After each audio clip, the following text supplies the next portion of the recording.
എല്ലാ പ്രിയ വിദ്യാർത്ഥികൾക്കും പുതിയവീഡിയോയിലേക്ക് സ്വാഗതം. കാലിക്കറ്റ് യൂണിവേഴ്സിറ്റി തേർഡ് സെമസ്റ്റർ എക്സാമിൽ, അതായത് അതിലും FUGP ഉണ്ട്, അതുപോലെ തന്നെ സപ്ലിമെൻ്ററി ഇമ്പ്രൂവ്മെൻറ്റും ഉണ്ട്. ഏത് പരീക്ഷയായിരിക്കും ആദ്യം നടക്കുക? വിശദമായ വാർത്തയിലേക്ക് നടക്കാം. ആദ്യമായി ടീച്ചറിൽ കാണുന്ന വിദ്യാർത്ഥിൻ്റെ തീർച്ചയായും പഠിക്കാൻ മറക്കണ്ട.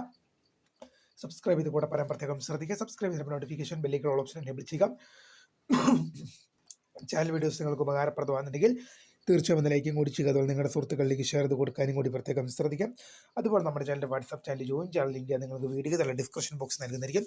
അപ്പോൾ നമുക്ക് നേരെ വളരെ പ്രധാനമറിയുന്ന വാർത്തയിലേക്ക് നടക്കാം.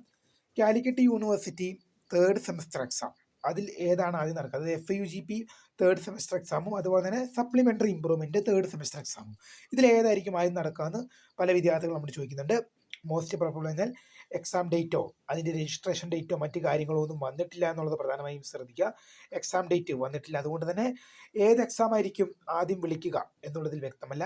പ്രിയ വിദ്യാർത്ഥികളോട് ഒറ്റൊരു കാര്യം മാത്രമേ ഉള്ളൂ, അത് FUGP തേർഡ് സെമസ്റ്റർ വിദ്യാർത്ഥികളാണെങ്കിലും സപ്ലിമെൻ്ററി ഇമ്പ്രൂവ്മെൻറ്റ് എക്സാം എഴുതാൻ പോകുന്ന വിദ്യാർത്ഥികളാണെങ്കിലും രണ്ടുപേരും ഒരേ സമയത്തേക്ക് വെച്ച് പഠിച്ചുകൊള്ളുക. അതായത് ഒരു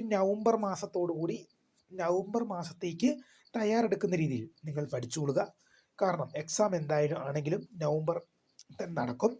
അതുമാത്രമല്ല FUGP FUGPയുടെ തേർഡ് സെമസ്റ്റർ പരീക്ഷകൾ നവംബർ 3 മുതൽ ആരംഭിക്കണമെന്ന് ഉന്നത വിദ്യാഭ്യാസ വകുപ്പ് മന്ത്രി സർവകലാശാലകൾക്ക് നിർദ്ദേശം നൽകിയിട്ടുണ്ട്. അതുകൊണ്ട് തന്നെ നവംബർ 3 ഡേറ്റിൽ ചെറിയൊരു വ്യത്യാസം ഉണ്ടാവുമെങ്കിലും ആ സമയത്ത് തന്നെ FUGP എക്സാം ഉണ്ടാകും.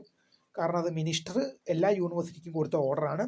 സപ്ലിമെൻ്ററി ഇമ്പ്രൂവ്മെൻറ്റ് എക്സാം ഒന്നെങ്കിൽ അതിനൊപ്പം അല്ലെങ്കിൽ അതിന് മുമ്പ് അതിന് ശേഷം ഉണ്ടാകും.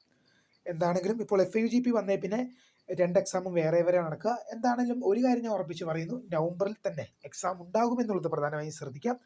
സപ്ലിമെൻ്ററി ഇമ്പ്രൂവ്മെൻറ്റ് എക്സാം ആണെങ്കിലും അധികം വൈകി പോകാനുള്ള സാധ്യതകൾ കുറവാണ്. ഇക്കാര്യങ്ങൾ ശ്രദ്ധിച്ചു മുന്നോട്ട് പോകുക. അപ്പോൾ പുതിയ കാണുന്നതിന് founder scribe for the career. Thanks for watching. By.